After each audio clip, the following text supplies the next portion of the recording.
तो तेहरान के साथ तो उनके कंफर्टेबल रिलेशन रहे। हमने सब कुछ करने के बावजूद वो हमसे गनी को हुकूमत भी खुश नहीं है, तालिबान भी खुश नहीं है, और इसीलिए जब ये फाइनल राउंड हो रहा है हम बाहर हैं। इवन भारतीय वज़ीर ख़ारजा के, जैसे मैंने कहा कि उनकी खबर आ रही है कि वो तेहरान पहुँच रहे हैं।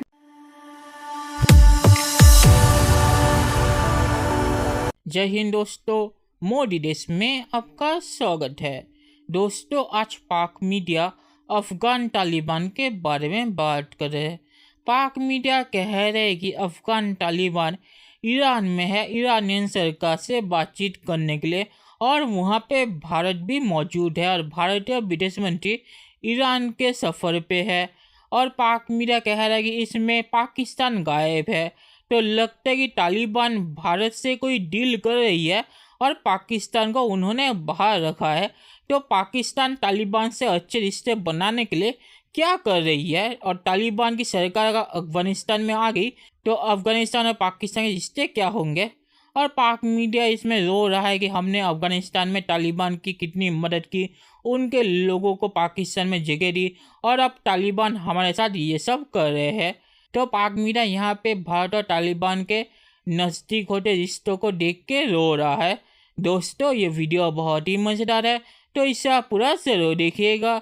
तो चलिए और इंतज़ार न करके ये वीडियो देखते हैं। तो वो वाले जो तालिबान थे, मुल्ला उमर, या उसके बाद हमने सबको उनको पनाह दी और यहीं उनको हमारे पासपोर्ट मिले, जायदादें तक बना दी थी। वो जो मुल्ला अख्तर साहब थे उनकी यहाँ हुई, इस हद तक हमने दिया पनाह, हमने उनको शहरियत दी, पासपोर्ट दिए, सब कुछ दिया। ईरान ने तो देखे ना, जो 8 लाख अफगान महाजिन गए, उनको तो एक विलेज बना के अलग रखा, उन्हें अंदर भी आने नहीं दिया शहरों में, ना पासपोर्ट दिए वो करे। तो तेहरान के साथ तो उनके कंफर्टेबल रिलेशन रहे। हमने सब कुछ करने के बावजूद वो हमसे गनी को हुकूमत भी खुश नहीं है, तालिबान भी खुश नहीं है, और इसीलिए जब ये फाइनल राउंड हो रहा है हम बाहर हैं। इवन भारतीय वज़ीर ख़ारजा के, जैसे मैंने कहा कि उनकी खबर आ रही है कि वो तेहरान पहुंच रहे हैं। मुजाहिद, मैं नहीं समझती हम बाहर हैं। मैं समझती हूँ कि एक और ना ये हतमी डायलॉग हो रहा है, ये एक इनिशिएटिव हुआ है और ये कोशिश की जा रही है कि इंट्रा अफगान डायलॉग शुरू हो जाए। उसकी तरफ ये एक पेशरफ है, एक कदम है। ये फाइनल डिसीजन मेकिंग यहाँ नहीं हो सकती जो इस वक्त ग्राउंड पे सूरत हाल है।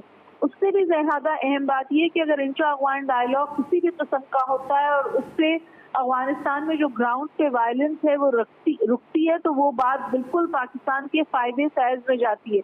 तो मेरा ख्याल है कि हमें इस बात पे फंसना नहीं चाहिए कि ये डायलॉग ईरान में हो रहा है या पाकिस्तान में हो रहा है या पाकिस्तान उसका हिस्सा है या नहीं।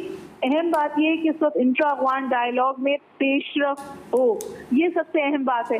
देखिए, पाकिस्तान के साथ कुछ ट्रस्ट डेफिसिट है अफगान हुकूमत का बिलखुसूस, तो इसको पाकिस्तान में हाउस करना एक टैक्टिकल या स्ट्रैटेजिक मूव भी हो सकता है। लेकिन मैं नहीं समझती कि पाकिस्तान इससे कुल्ली तौर पे बाहर है या पाकिस्तान को ऑन बोर्ड लिए बगैर कोई मेजर पेशरफ ग्राउंड पे हो सकती है। और मैं आपसे दोबारा गुजारिश करूं कि बिहाइंड द सीन्स इस वक्त चाइना का बहुत अहम किरदार है, जो कुछ अरसे में आप देखेंगे उभर के सामने आएगा। और अगर चाइना इस इनिशिएटिव का या इंट्रा अफगान पीस डायलॉग को आगे करने में उसका कोई किरदार है, तो पाकिस्तान को बाहर नहीं रखा जा सकता। अफगानिस्तान चाइना अफगानिस्तान कॉरिडोर की भी बात हो रही है। आपको पता है कि पाकिस्तान की आज सेंट्रल एशियन स्टेट से बात हुई है ट्रेड पोटेंशियल की। हमने 6 महीने एक्सटेंड किया है अभी अफगानिस्तान के साथ जो हमारा ट्रेड मुआहदा है उसको आज 6 महीने की एक्सटेंशन दी गई है। मैं डॉक्टर, अगर आपसे ये अभी देखें इसके रिजल्ट आएंगे भी, लेकिन मैं अगर सॉरी टू से आपकी सब्जेक्ट है, अबूर है, लेकिन ऐसा लगता है कि और अभी भी अगर अफगान महाजिरीन जब आए तो आप कितनी भी बाड़े लगाने आपने, आप बंदूक लेके बैठेंगे, वो आएंगे इधर ही। इसलिए ट्रेडिशनली भी आते रहे, अभी भी 40-50 हज़ार अफगान आते जाते हैं। वो बॉर्डर ही ऐसा है, सॉफ्ट बॉर्डर है, कभी उसको नहीं हो सकता। इसीलिए जो खाना जंगी के बाद जो इनखला होगा उसका बोझ आप ही को बर्दाश्त करना पड़ेगा, आप नहीं रोक सकेंगे। ह्यूमन ग्राउंड पे भी इंटरनेशनल प्रेशर भी पड़ेगा। आप बिल्कुल वजह फरमा रहे हैं। इसीलिए मैं समझती हूँ कि कोई भी पेशरफ जिससे अफगानिस्तान में ग्राउंड में वायलेंस कम हो और ये जो इंटरनल डिस्प्लेसमेंट वहाँ हो रही है वो महाजरीन के इनखला की सूरत में पाकिस्तान के ऊपर बोझ के तौर पे सामने ना आए, इसलिए जो तेहरान का इनिशिएटिव है उसको पाकिस्तान सपोर्ट करता है। और अब से आपको पता है कि वो जो 8 घंटे की बड़ी अहम मीटिंग हुई थी उसमें जो सबसे अहम बात सामने आई वो यही है कि अगर महाजरीन आते हैं तो उनको बॉर्डर एरियाज में कन्फाइन रखा जाए और इरानियन मॉडल जो है उसको फॉलो किया जाए। तो मैं आपसे गुजारिश करूं, पाकिस्तान ने बहुत सारे सबक सीखे हैं इस 40 साल कॉन्फ्लिक्ट में, जिसमें 20 साल से तो पाकिस्तान बहुत एक्टिवली इन्वॉल्व रहा है। और अभी भी हमें कैंप पॉलिटिक्स की तरफ नहीं जाना चाहिए, किसी भी मस्बत इनिशिएटिव के मुखालिफ नहीं होना चाहिए। कोशिश यही होनी चाहिए कि अफगानिस्तान में हसूल अमन में पेशरफ्त हो, क्योंकि अगर अफगानिस्तान के अंदर सूरत हाल बेहतर होगी तो ही पाकिस्तान पे जो आप रेफ्यूजीज की बात कर रहे हैं उसके हवाले से कोई समझिए बेहतरी आ सकती है, वरना ये तो गिवन है कि वहाँ अफगान रेफ्यूजीज का प्रेशर हम पे होगा। और आप बिल्कुल बजा कह रहे हैं तो उनके बॉर्डर एरियाज में उनको पाकिस्तान के लिए कन्फाइन करना भी बहुत मुश्किल होगा। लिहाजा मैं ये कह रही हूँ कि कोई भी इनिशिएटिव आए जहाँ इंट्रा अफगान पीस प्रोसेस के हवाले से बात हो रही है, चाहे वो तेहरान स्पॉन्सर्ड हो, इंडिया का उसका में कोई पॉलिटिकल ट्रांसपेरेंट किरदार हो, चाइना उसको आगे बढ़ा रहा हो, पाकिस्तान उसके साथ है। इसी तरह पाकिस्तान ने अपनी फॉरेन पॉलिसी आर्टिकुलेट की है। शुक्रिया। चलिए दोस्तों, इस वीडियो पे बात करते हैं। तो पाकिस्तान जो ये रो रहा है कि तालिबान ने पाकिस्तान को बाहर रखा है और वो ईरान में भारत और ईरानियन सरकार से बातचीत कर रहे हैं, तो पाकिस्तान को इसमें हैरान नहीं होना चाहिए। पाकिस्तान ये सपना देख रहा है, मैंने ये आपको पहले भी बताया है कि तालिबान पाकिस्तानी सरकार को समर्थन करती है और तालिबान की सरकार अगर अफ़गानिस्तान में आ गई तो अफ़गानिस्तान और पाकिस्तान के रिश्ते अच्छे हो जाएंगे, क्योंकि तालिबान के जो लोग हैं उनको पाकिस्तान ने पनाह दी है और तालिबान की जो फैमिली है वो पाकिस्तान में है।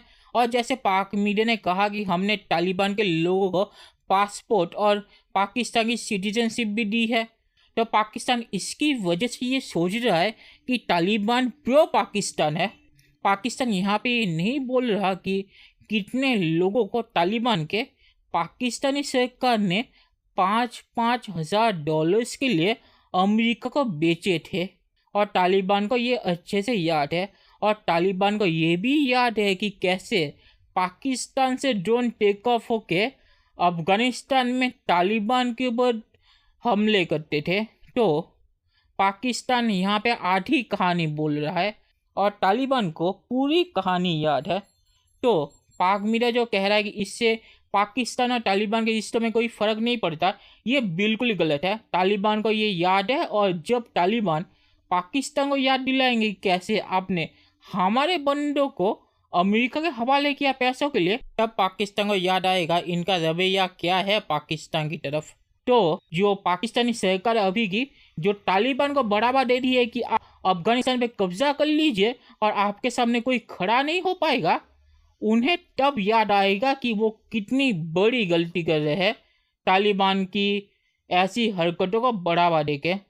और जो भारत डील कर रहा है तालिबान के साथ, ये मुझे पता नहीं है कि वो डील कर रहा है या नहीं, वो भी सिर्फ भारत के फ़ायदे के लिए है।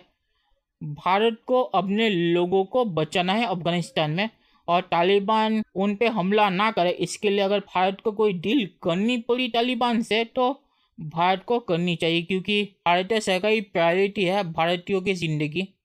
हाँ, मुझे परेशानी तब होगी जब भारतीय सरकार तालिबान के ऐसे रवैयों को बढ़ावा देंगे पाकिस्तान की तरह। भारतीय सरकार को इससे दूर रहना चाहिए। अगर तालिबान से बातचीत करना चाहते तो वो कंडीशन के साथ होगी कि तालिबान किसी भी साधारण अफगानी पर हमला ना करे या ज़बरदस्ती करने की कोशिश ना करे। और अफ़गान अगर तालिबान को नहीं मानते तो तालिबान को ये मानना होगा। और आखिर में मैं ये कहूँगा कि भारतीय सरकार और तालिबान की नज़दीकी से मुझे थोड़ी सी परेशानी है, क्योंकि मुझे याद है कि तालिबान ने कैसे एपीएस में बच्चों पर हमला किया था। तो मुझे पता है कि वो अफ़गान तालिबान नहीं टीटीपी थी, पर अफ़गान तालिबान और टीटीपी में कुछ ज़्यादा फ़र्क नहीं है। तो इसलिए मुझे तालिबान से जो भारत बातचीत कर रहा है उससे मैं कंफर्टेबल नहीं हूँ, क्योंकि तालिबान भरोसे लायक नहीं है। तो चलिए देखते हैं कि फ्यूचर में क्या होता है। दोस्तों ये वीडियो देखने के लिए बहुत बहुत शुक्रिया और हमारे चैनल को सब्सक्राइब करना मत भूलिएगा। Thank you very much.